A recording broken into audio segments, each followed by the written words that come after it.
definitive tree line in that ditch going to the south. Now, it crosses over in the East Baton Rouge Parish, about 1,000 feet down. That's about a 1 mile reach from the pond to where it goes under the bridge, under the box culverts at Highway 964.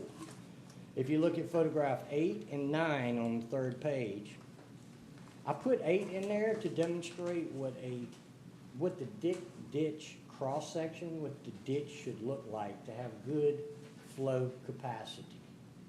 If you compare picture 8 and go back to the first page and look at picture 3, you can see what I'm talking about. That ditch is overgrown, silted in culverts on the south end, and I understand DOTD did some work in here, but I don't think they got outside the right-of-way on the resident's property. So that's a good, what I would call a well-shaped ditch. It's capable of flow, doesn't have a lot of debris in it. It's a good flow pattern. And then if you look at photograph 9, there's 4 huge, and I couldn't get over there and measure it, but they're either 6x6 box culverts or 8x8. So this crossing has the ability to handle a large flow. All right? Are there any questions about the system from the north end to the south end as far as what exists? 9 is in EBR and East Feliciana. Ma'am? Picture 9, is that in EBR or East Feliciana? That's in EBR. That's the very south end. If you see where we're pointing that arrow to 964, both of those photographs are at that point, and that is in East Baton Rouge Parish. It is. I drove a school bus there on 964 after a heavy rain. They had closed the road with so much water between the detention pond and the road. The water just wasn't moving out fast enough. And if you notice further down south, even in EBR Parish, they are constructed that rock line channel east-west. That was done to enhance drainage because they knew they had problems getting water south and out, okay? I do believe, now once you go east of Highway 964, about a half a mile, and then it curves a quarter mile, it's called White Bayou. If we can get the water from Feliciana down to White Bayou more efficiently, more effectively, it's going to relieve the additional water height they're seeing in Feliciana. It's going to make up for that loss of area due to the construction of Duncan Ridge Retention Pond. It's definitely going to help drainage. If there was to clean the vegetation out, that would help a lot too, wouldn't it? Oh yeah, just cleaning it up, getting it more in the clean. flow would be great. That would definitely. It's growing up. Now, I caution you. Let's go back to second page, bottom left, the restricting culvert. Now, as I understand, and we all know this is on private property. Yeah. Public funds cannot be utilized for private property. I do believe it's been stated in the prior meeting that Feliciana Crossing was willing to contribute some funds to try and help alleviate this problem. And there may be avenue for Feliciana Crossing to approach this landowner and get into an agreement just to install at least one more culvert like this. 2 more maybe would be great. But I say that in caution because once you open up this water flow, then you're going to get that water downstream quicker. So you're going to have you could have some negative effects on the downstream. In most grant funding, you have to do these studies to prove that you're not going to produce any negative impacts, okay? Now, I talked with Zach, and he said coming up in the new year, there may be some grants we could go after that would fit this work, that we could get some grant funding to help. But that only carries you to the parish line. There's still the problem south of the parish line down, no doubt. So, No, go ahead, finish. I thought you were. no, I was just gonna go to my report and my recommendations, and number one is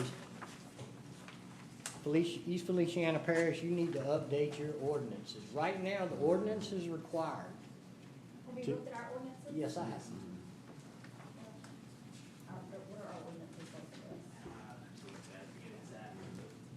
They were supposed to have watershed studies on all of our subdivisions going in. Well, impact study on all subdivisions that being built. Yeah, they were supposed to have That's in the watershed ordinance. studies, which is basically what you're talking about, hydrology side. Hydrology. Hydrology side of it, right?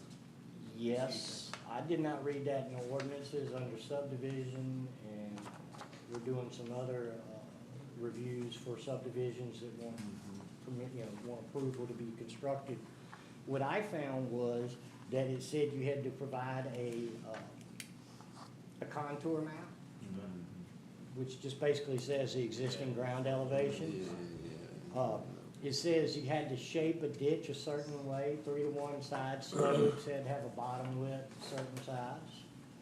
And then it got to talking about the culverts inside of the subdivision after it was constructed. Now, what majority of all other parishes are doing, number one is your post-construction, which means your flow after you build your subdivision cannot exceed the flow leaving the site pre-construction. So in other words, however much water leaves that site now before you build on it, you have to hold and maintain the water after you build on it so you do not release any more water downstream. Some parishes say you have to decrease it by 20%.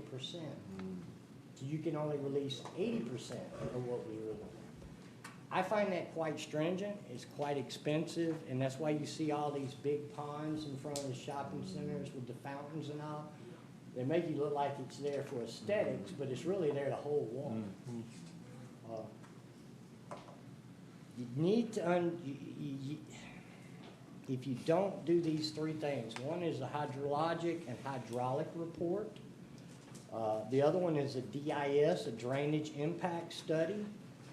But that's really more for the footprint of the subdivision to show your pond is sized adequately to hold the water coming off of your development. What really needs to be done is the ODA, off-site drainage analysis. That tells you how you affecting things upstream, how you affecting things downstream. Had an ODA been performed with that Duncan Ridge retention pond, I think they would have done it a little bit differently, if that makes sense. Because from what I saw in the drawings that Mr. Jeff, that Mr. Jeff provided to me, they accounted for the water coming in from Duncan Ridge, and they reported the water leaving out the south, but I didn't see anywhere in the plans where it said how much was coming under the two sets of culverts under the road. Okay? So I highly recommend you update your ordinances. And we'd be glad to do that, or like you did with the solar farm, look at another parish. Borrow from them. I don't know of any parish that doesn't have these minimal drainage standards in their ordinances right this time. We always amend our ordinance. It's like a living document, so we can always amend to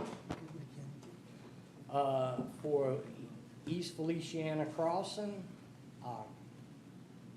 you could theoretically dig those reservoirs a little deeper and gain some storage, but I think it would be worth the money to hire an engineer to do a little bit of surveying, get those bottom depths, get your streets, get how much coverage is impervious with houses and streets, and actually do an analysis. And I'm not here trying to sell a product. I'm saying that's really the only way you can really know how the water reacts. I can tell you, put another culvert on that south side going out of Duncan.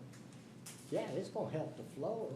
It's gonna get it out of there quicker, but I can't tell you what it's gonna do to the people downstream. That's why these, and they've come so far in their drainage analysis tools and the way they can simulate floods and rain events. So, I mean, the computer will run for like 24 hours running simulations, and then it will report its results, water surface elevation. I highly recommend that you at least come in here, if you can't dig out these ditches, spray them and kill them. You know, kill some of that vegetation and stuff, open it up. If you can dig, if you can approach a landowner and say, look, you won't have water standing in your front yard or in your fields as long if you would help us improve the drainage, kind of a buy-in, a joint effort. Definitely the culvert at the south side of Duncan Ridge, I'd recommend that the homeowners association with Feliciana go and talk directly with him. That'd be non-public money, non-public entities discussing possibly a cooperative endeavor agreement to put in just one culvert at that crossing there and see what it helps. All the problems, we handicapped, we can't do anything on private property. I know. So you get the homeowners association Work with them. to approach the resident and see if they can work out a Is deal. that the first culvert on the south side of the second? One right across the ditch. Okay, at the parish line. I was promised a year and a half ago that would be removed. The last time I've been out there, I couldn't get over there. But It's tough, I tried. that is, because it's another one downstream, another crossing. Okay, so I bid out a project, just to give you an order of magnitude. I handled the Terrebonne Bayou debris removal, Hurricane Ida debris removal project. We put it out for public bid. Kim Spray South was the one that was low bidder in one. I reached out to Jacob DeVille with them, and I shot him a few photos, and he gave me a estimate to clean that reach of ditch all the way from the south end of Duncan all the way to the parish line, past the parish line to the highway. It's about a mile's length. He said he would go in there and cut all the trims, trim all the limbs. He would either mulch them or take them off site. It was about $60,000.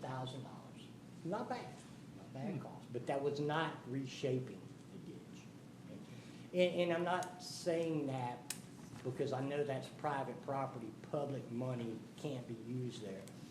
But that gives the homeowners association an idea.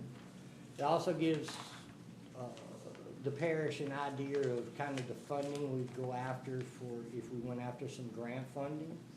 But even if we achieve some grant funding, you still got to go over that hurdle of residential property. Exactly. The two don't mesh. So, Can I jump in right here? sure. As a bystander and live in the area of your. State your name, please. Gary Shotwell, been in, several of y'all on the police truck, a couple of y'all anyway, and a few in the room. And I've lived there for a long time and attempted to get something done after Gustav in '09. Unsuccessful, I tried through this. Michelle, well, could you come to the mic, please? My Sorry. voice wasn't loud enough. Yes, sir. Yeah, you want to talk, come on up to the We can mic. see For you the too. recording. Yes, sir. Thank you, sir. Come on up to the mic.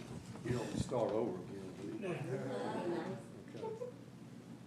Well, you made me lose my train of thought now, but You tried to get help with people. we did try to get help, No, nine. but this problem has been before Duncan Ridge. We've had the same problem for years. And I know I've lived there since 2009, okay? And we just have the water. I mean, it crosses the highway, 964.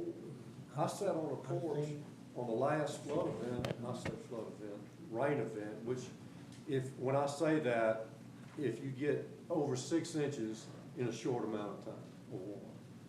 And I've seen a school bus with kids on it. I mean, it looked like they was going down a log flume. I mean, water was spraying. It's a wonder the good Lord had to be with them because they didn't hydroplane off the highway. I've seen other vehicles hydroplane off into the ditch and they had to be pulled out. Or their vehicle would flood. So, and I forgot your name, but the engineer here, I agree with probably 99% of what he's got on his paper. There's some we may disagree with, I'm not gonna get into that here, but But there's a couple of other things that need to be looked at in this as well. And he talked about the east side of the road. There's a lot of water that comes across the east side of the road. And when it floods that road, it goes over that road and gets into ditches on our side where Diana backs up the water on that bayou that we have. And if you'll look where the big entrance is to Duncan Ridge, can I borrow this? There's, where's the entrance? To Duncan Ridge is right there. Okay, so this is the entrance to Duncan Ridge. I'm number is assuming it? y'all have all of this? We do. What number is it? I can't tell you. The entrance is there, photo 4 shows the culverts under that road. That's the 2 box culverts right there. Well, there's box culverts under Highway 964 right there. So when all that water tries to drain to our side of the road, to the west side of the highway, it's kind of pushing back on the flow that's coming from the bayou. So it's kind of like, it's a big whirlpool right there. They're flowing against themselves, but they're trying to get out. And then, I don't know if you've looked at this, but the water on the south side of Duncan Ridge actually flows in to the retention pond. Well, I don't doubt it. Neighboring Ponds, property. And once it But it- reaches 125-foot elevation, yes. I couldn't peg an elevation on the road because none of the maps had it. I was wanting to know what the height of the highway was related to the height of the berm around the pond, related to the height of that road of this culvert coming out But, of south. yeah, that culvert is definitely a very large problem. I know that you mentioned the Comet River Diversion Canal earlier, or you talked about the aggregate canal. That's what the name of it is. Okay, so they did a grubbing contract on White's Bayou from the Comet River Diversion Canal that comes up by Home Depot, comes up through Zachary, comes up by the old concrete plant to the train trust. Okay, right there where the old concrete plant is. I know where that is. Okay, now, if you follow the rest of that creek bed, I'm gonna call it, or that bayou, White's Bayou, it goes up to 964. That's where it goes. Now, I've contacted a state representative trying to get them to extend, they grubbed all the way up to the train trestle on that diversion canal. It was in the contract. I had tried to get them to extend the grubbing contract at least to 964, but I tried to get them to do it to Duncan Ridge. Well, that fell on deaf ears when you're talking to a staff with a sitting representative, U.S. representative. So, maybe the police jury might have some clout with somebody who might can talk to them to extend some money. But all that to say this, if they grubbed across private property to get to Zachary, from the Comet River Diversion Canal, I mean, that's not public land. So they're grubbing that whole White's Bayou all the way up to the train trestle, but that's private property. It must be So- considered a navigable canal. Well, it's the same one that goes all the way up to 964. So, 'Cause even so I don't know without how they drainage did that. servitude, I don't know how they did that. Navigable canal. Yep. I do believe public money can be utilized to clear that path. Well, if they can grub that, I'm just saying you would think that we could get some funds for somebody other than the homeowners association to have to deal with. Let me You talk. know, it is a problem, and it's a very large problem. Let me And talk it about- affects a lot of people in our area. Let me talk to my representative on Amy Civil Basin Commission. We have a representative there, so I'll let you talk with him, so we can do. Well, I've talked with our representative, okay, and I was with him when he called representative, the U.S. representative office, and I did it separately. And we both got the same, pretty much the same reply, which was not much. I'll be please stress y'all, let's try one more time with our representative on Amy Well, look, Commission. anybody contact that, Yeah, I mean, you know, if we can get anything done on it, I mean, everybody in the area would love it. Because when we get, you know, a tremendous amount of rain, we're praying, crossing our fingers. One You thing- know, the DOTD has left signs on the north and south end of the bus because they're tired of bringing them out there. So they just leave them there. So whenever the rains come hard, I guess they want us to put them up. High water sign. Yeah, high water sign. What you say about the school bus coming through there? I came through there one day, I know what you're talking about. Yeah, that's, look, and it was, I mean, it wasn't amazing. an anticipated rainfall. It was, just came up all at once. That's right. But it's putting the public at risk. The public is safe. Exactly, Our I kids agree. And us, you know. If somebody needed an ambulance, Yep. you know, that's it. You know, these are aspects that go to benefits in our benefit cost analysis that we have to provide to achieve grant funding. They look at all these aspects, you know, the road being flooded, how it shuts down your infrastructure, can't get to a hospital. All that plays greatly into getting funding approved, but, What if you had to do a nuclear evacuation during an event like that? You know, We're gonna you can't, die anyway. you're gonna be full of water.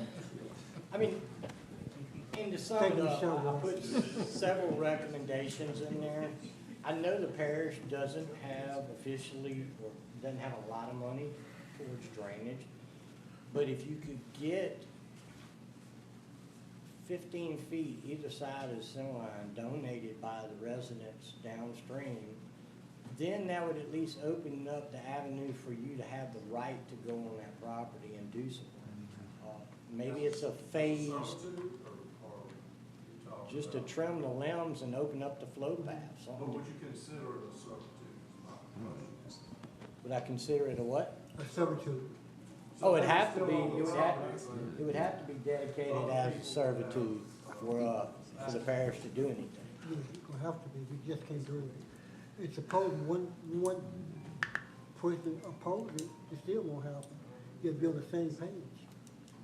And if none of this happens, no servitude's granted there, nothing at all is done with this reach from Duncan Ridge down to the highway, the parish definitely needs to update its We're ordinances so going that to. you don't have another problem develop somewhere else in the parish. I totally agree with That's that. step number one. And then, yeah, Quality, we'll be glad to help you, try and find some funds for this, work with you to develop any plans, whatever y'all need. But I highly emphasize that with all the technology and with people wanting to sue, definitely do some modeling to prove whatever upgrades you want to do are truly beneficial and not harmful to somebody. I have one question for you, real quickly. I actually went out there when it was just after a rain event. So if you headed south, actually, if you go up on Duncan Ridge, I guess that would be the west side, the water actually flows from the high side back down and from the south side. But I really paid attention to it, but when it got down into what you call your little teardrop or your retention pond, the water actually flowed back Into Duncan back Ridge, to up south, it flows back up here while the water from the south was coming down, so they was doing this. I'm gonna tell you what happened. And then right in there where you got your teardrop, where does the water goes from there? I don't see how it gets out of there. at the south side of the pond, That's correct. that one culvert It's too small. in that But photo. like you said, I do know it backflows, because I actually seen it myself do it. But If you walk it, you'll see the patch on the south side of Duncan Ridge. It's not affiliated with Duncan Ridge. That's right. It drains to the south ditch of Duncan Ridge. And so and I think, I don't know, without putting some measures to it, it's about a 40 or 50 inch patch. The runoff when that patch is going into the Duncan Ridge ditch, which I followed it down to go into the retention pond where you're talking about. It makes it backflow. That's correct. At that corner. So if you look at page 2, that's picture number 7, bottom left. Once water gets above the height of that culvert, it flows downstream. Okay? So probably towards the tail end of the storm, after you have a lot of water, it's probably flowing pretty good. And then when it drains down to the height at the top of that road, that gravel drive right there, that's when you start getting a problem, because if it can flow over the road, that's okay, it has a drainage path. It just floods out into those pastures and everything. The critical point is from the elevation